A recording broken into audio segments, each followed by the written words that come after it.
The shame the good stuff's out of the way, because now we have to get through all the flops.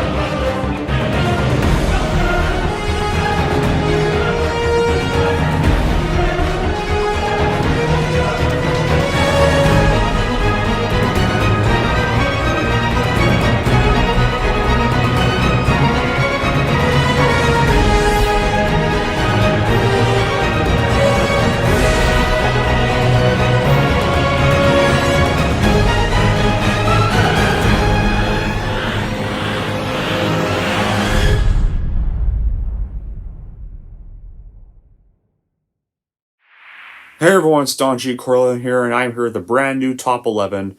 And this Top 11 is going to be similar to the last Top 11 I did, where I did the Top 11 Best Movies of 2022. Well, now it's time for me to do the Top 11 Movies of 2022 that either were disappointing or sucked. So yeah, this is going to be the top 11 worst movies of 2022. And before we get started in, some of these I did used to like, but upon some rewatches, I've liked them least, so they made it to this list. So don't be surprised if a 7 out of 10 movie ends up on here or in the dishonorable mentions. But anyway, that being said, let's get started off with number 11. And number 11, this was probably the one I tolerated the most of all of them. Kicking off at number 11 is going to be for a film that really pissed off a lot of people, but I found fine, but definitely very disappointing. And that is Halloween Ends.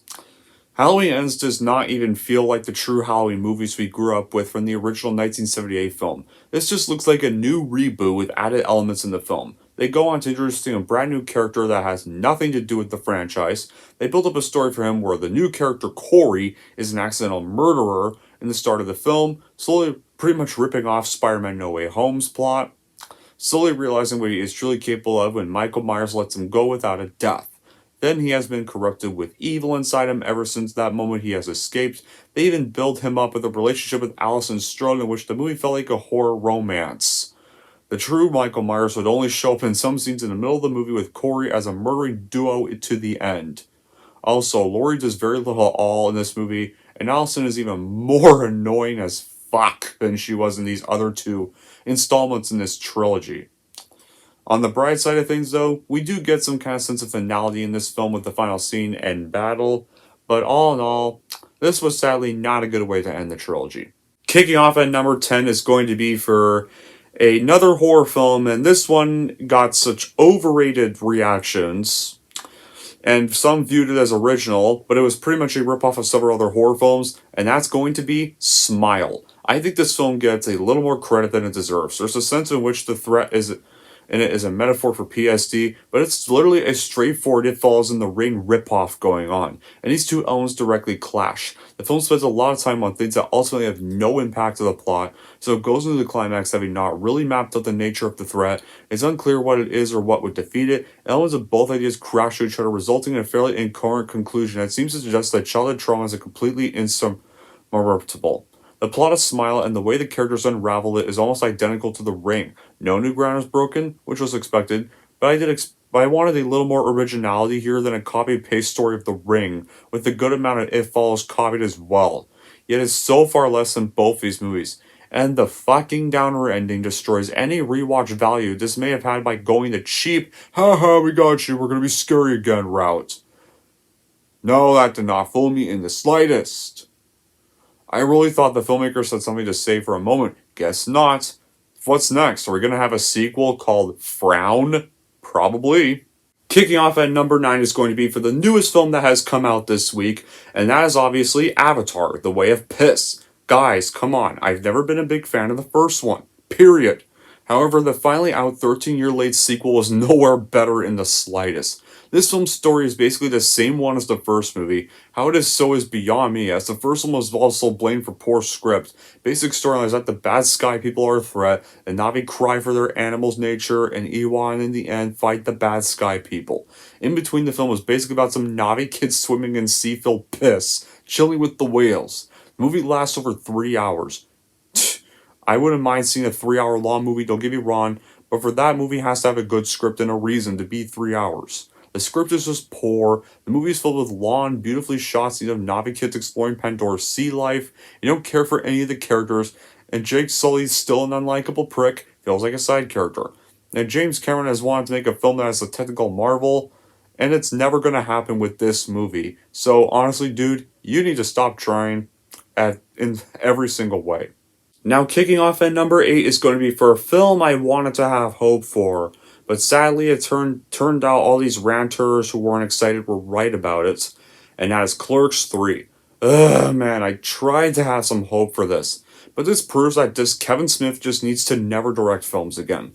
The acting for the main characters of the first film are why the first film made it so great. It was a relatable, fast-paced banter what normal people would talk about while working retail in their early to middle adult years. Fast forward to Clerks 2, still the same banter, but slower pace and more cinematic, while not forgetting where it came from. Both offer very fun and honest watch made by someone who was once considered counterculture. Fast forward to 2022, and you can see what we have here is a direct 180 degrees. Where I was once a Kevin Smith fan and liked his older stuff, I just saw a change I see in many that have sucked one of the great feet of Holly weird. After his massive heart attack and the loss of his dog, he's become more existentially repressed and has been mixed with struggles with what is not in today's media. Not much, spoiler alert. Clerk Street was just a depressing, unwanted from the cacophony of fans who waited any film that he ever came out with, let alone Clerks. This felt like memorabilious but flavorless, albeit the acting from the OG cast was impeccable this round. What even bugs me the most of this movie is Randall is now his unlikable asshole that pretty much gets Dante a heart attack and kills him at the end of the movie. Yeah, good way to ruin one of the funniest characters in cinema. And this movie even goes Alien 3 on Rosario Dawson's character from 2, which just straight up ruins the movie for me. So yeah, Clerks 3, I'm sorry, but you were a fail, so go fuck yourself. Now for number 7. Now, if you guys like this movie, that's fine. I thought it was terrible, so please don't go attacking me for saying this, but number 7 is gonna be Prey. Another movie I hated that everybody liked. People really need to think when they write a screenplay. Well, it could have been a great movie or nice, fine prequel, rather than the album that followed is just a footnote in Predator history. The cast was eh. The story I guess fit the plot, not the other way around. The girl was eh. Ever yet fell right into a mud puddle. Why didn't the trap break her ankle? The movie was slow, too, until the middle it sped up.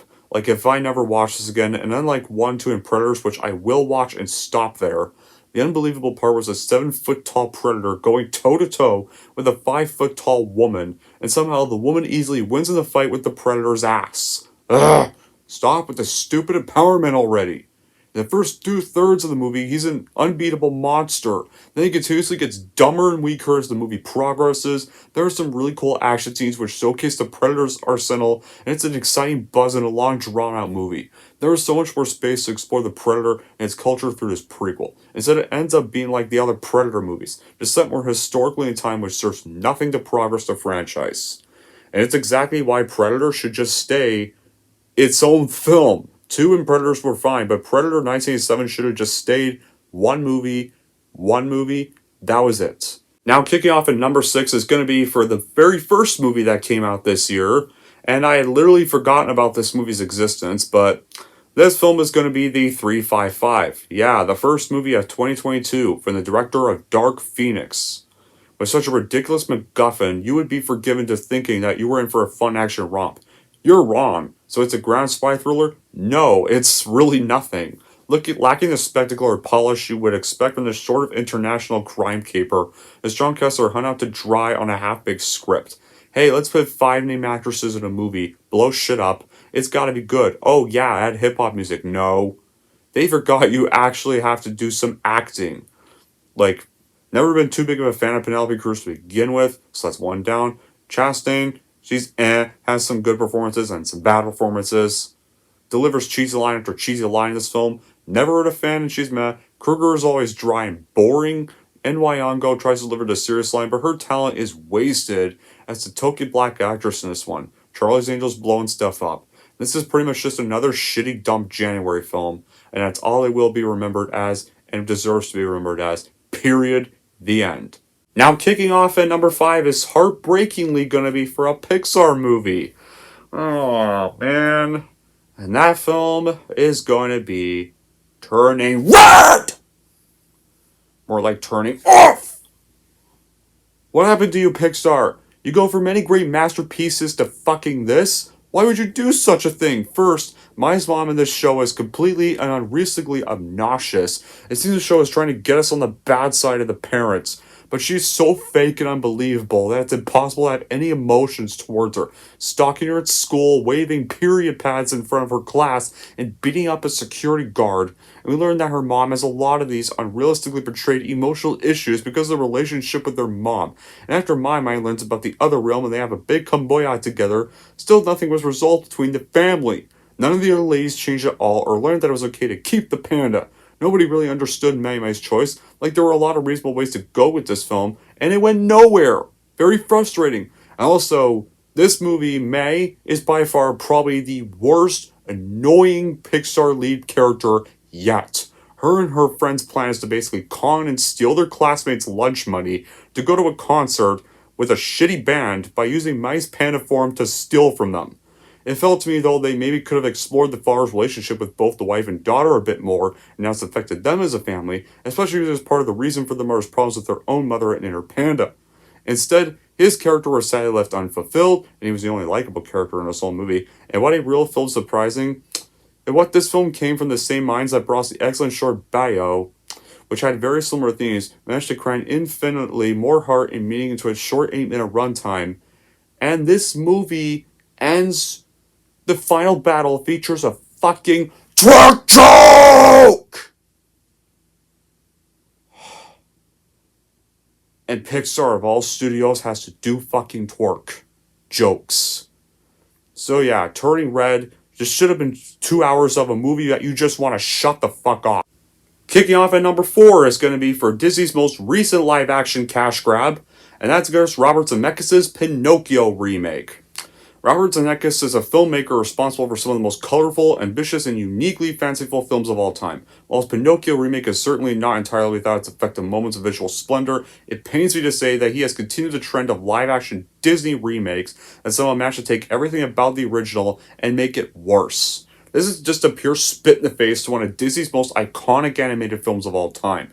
The worst part of the movie is the Fantasy Island part. Like in the 1940 version, the donkey scenes are easily the scariest Disney moment ever. It's really so frightening to watch. Here it's just lazy and feels like nothing. Hanks sleepwalks his way through the movie, almost as if he's only doing it as a favor of Zemeckis and to get a paycheck. And Joseph Gordon-Levi's Jiminy Cricket has a horrible design, doesn't have the original's worth and humor, and grades for most of the running time. And Robert Zemeckis just really fell off big time in this era. He used to create original work like Back to the Future, Polar Express, Christmas Carol, Forrest Gump, Who Framed Roger Rabbit. Now he directed the remake of The Witches, and now the remake of Pinocchio. And you want to know the one thing? You know the whale Modesto? One of the most terrifying whales in Disney animation, and was apparently one of Empire Fan Productions' biggest childhood nightmares. He looks like a fucking squid. A squid. And honestly, you're better off just going back watching the original animated film, or heck, just go and watch that new Netflix film instead of this cash grab. Zemeckis has just really fallen from his glory days and just needs to retire. Kicking off at number 3 is going to be for yet another horror requel that got dumped to Netflix. And this film was doomed either way. It's Texas Chainsaw Massacre 2022. Well, this was bound to suck either way regardless. There are only a few great gory scenes. Only one my favorite was the bus. And the idea of getting back the only survivor from the original movie does not work because of the pathetic script. Not to mention she does not even do shit at all the whole movie and pathetically is killed off. I never understood the need to repeatedly remake or reinvent this movie. I can't exactly be sure how many times the story has been retold with the remakes, sequels, and and not to mention every movie Rob Zombie has ever made, I'm gonna get to in a bit, dude. This story has just played out. This movie contributed absolutely nothing to the franchise and even less to the horror genre. Don't even get me started on them saying cancel culture! There's nothing more to say. The characters are all dumb, lack any kind of logic and common sense, and the plot's predictable and wafer thin. The gory death scenes are turned up to 11, which is the only thing that kept me watching this film. And why gentrify an abandoned town nobody cares about? It's just a safe space for all the pretentious, self-centered hipsters to gather carry on like they're in their own little bubble, like they're probably having most of their lives. They're so precious that they even feel threatened by a flag hanging from a building, as well as the sight of firearms and the presence of law enforcement. The characters are all just nothing more than potential victims for Leatherface, but the viewer knows that, right? Forget the other sequels of mediocre reboots that give me the original 1974 classic any day.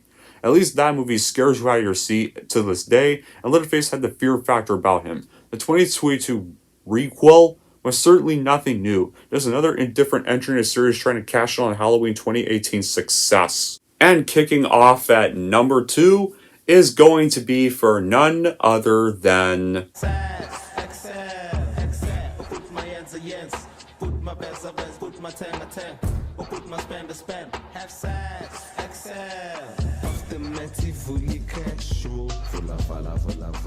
It's morbid time.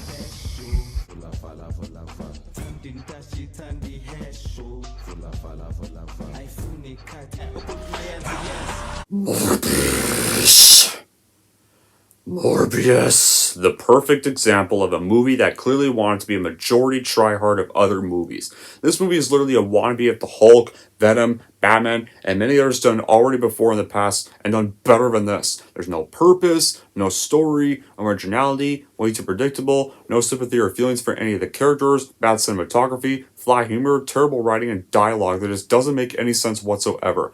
This became the next New Mutants due to all the delays, and it didn't even try to prove this movie in any way during that whole time. It's like Sony stopped giving a shit. It's basically a combination of all the superhero and vampire movies we've already seen, except with terrible action scenes that you can't make out for all the bats and rubble that are in the way, as well as repetitive use of annoying slow motion, and people's faces quickly morbing into a vampire's face mid-sentence. You even have shitty lines like, "It's morbid time." And Matt Smith's performance in this movie is just awful, especially that scene with him dancing shirtless I just showed you. We even have this post-credits cameo, but it's just stupid fan service that makes zero sense and pretty much ruined No Way Home. Overall, Morbius is just a character in film nobody in their lives will ever want to remember. And let's hope it stays that way for life, especially considering this movie was rated PG-13 and not R. So overall, fuck Morbius. You want to know what I'd call this movie? More like more bullshit. That's what Morbius stands for. More bullshit. Alright, before we get to number 1, guys, we're going to get through the dishonorable mentions. And these are going to be films I either thought were or I did decently like at the time, but have kind of gone on to dislike. Or just not like as much as I used to. But anyway, let's get started with the dishonorable mentions. Orphan First Kill, first dishonorable mention. Barbarian, second dishonorable mention. Marry Me, third dishonorable mention. VHS 99, fourth dishonorable mention. Lightyear, fifth dishonorable mention. Thor Love and Thunder, sixth dishonorable mention. And final dishonorable mention goes to Doctor Strange in the Multiverse of Madness.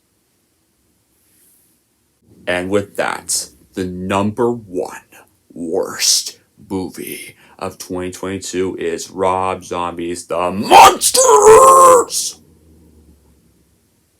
This is exactly why Rob Zombie needs to stop making any more movies. He has not been able to direct shit since The Devil's Rejects. Okay, I'm just going to say we're all thinking, what in God's name did I just fucking watch? Like, seriously, this is just rubbish. Talk about miscasting. Like, what's the matter? Andy Dick was too busy to make this movie? Seriously, he would have made a better Herman Monster than the jackass that ended up playing him. Then he got Lily Munster. She's so robotic and artificial that an actual robot would have been a better choice. Was she only casted because her last name is Rob Zombie? Oh yeah, because she's Rob's wife. There is nothing remotely resembling the original charm of the Munsters in this daily glow waste of digital space. Suddenly Lily Munster's a freaking idiot. Who who apparently was this intelligent straight woman in this series, not some ditz who is constantly wavering and waving a hand in the air like, it's disgusting.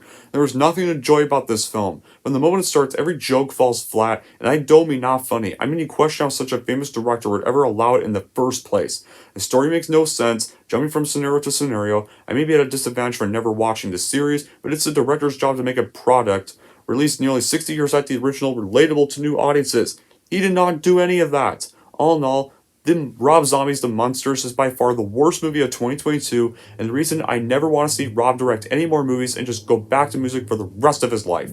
And with that, that covers up all the top 11 worst movies of 2022, and I will make a most anticipated movies of 2023 video around New Year's. So yeah, till then guys, because I'm going to be going back to Christmas videos after this video. But yeah, all in all, 2022 was actually kind of a good year. For those of you who haven't seen my best of 2022 list, be sure to go check that video out. Because this year was really not entirely bad despite all of these stinkers. We still had a number of good films this year. So please go check out my best of 2022 list I made weeks before this. Till then guys, that'll be it for this video. Thank y'all for watching. And if you like this, want to see more, and don't forget to like, subscribe to Don G. Corleone.